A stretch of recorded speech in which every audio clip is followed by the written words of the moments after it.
Were you shocked? What were your thoughts when Spencer Rattler made it official? Because even I was like, I had to pinch myself. And, it's like, oh, well, the Beamer to Oklahoma connection. But to see him actually pick South Carolina and sign, your overall thoughts on that pickup? Well, it's huge from an optics standpoint because I don't think you get half those skill players you just named off if you don't get Spencer Rattler under center. These guys, Auburn's running into this problem right now to kind of bring it home for you. They don't have a guy under center that anybody believes in. It's hard for them to get big-time receivers to transfer there who are going to take a shot and say, all right, I'm going to leave this school to go to that school. If I'm going to leave my boys behind, I'm going to go to a place where I better make me some more money and I better have a guy that can get me the ball because you can be the greatest receiver all time. But if you don't got a guy that can get you the ball, it doesn't matter. So I think they set a huge precedent in being able to get big time guys out of the portal around Spencer Rattler because they got the guy that can deliver the ball. Nationally, again, from an optics standpoint, it makes South Carolina look really, really relevant. It makes South Carolina look like, hey, these guys, we know Shane's doing a good job over there. They've had a couple guys transfer. Well, now they're really sticking their hand in a big pot because a lot of people wanted Spencer. Now, from the player you're getting in Spencer Rattler, athletically, from an arm strength standpoint, he's got it all. Is he a great runner? No.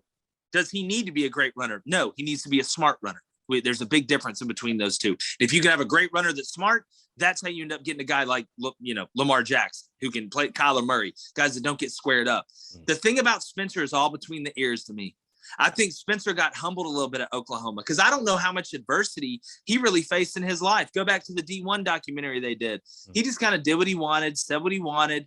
We all know the story of the guy that's the best player, the quarterback, and he went to Oklahoma and it started going really good early. And then he hit some adversity.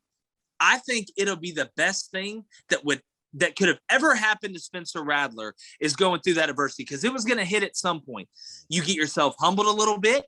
You sit over there on the sidelines a little bit and you find out how much you really want to be the man.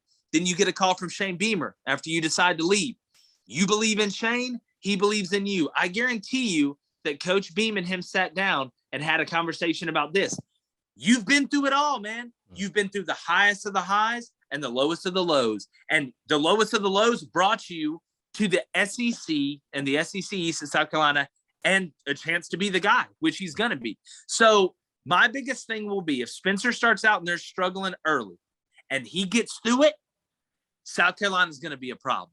If he hangs his head and says, oh, woe is me, you're not going to get anything out of him. But I think Coach Beamer understands that probably better than anybody. And it was a huge get. Now he's got to go make plays. Yeah.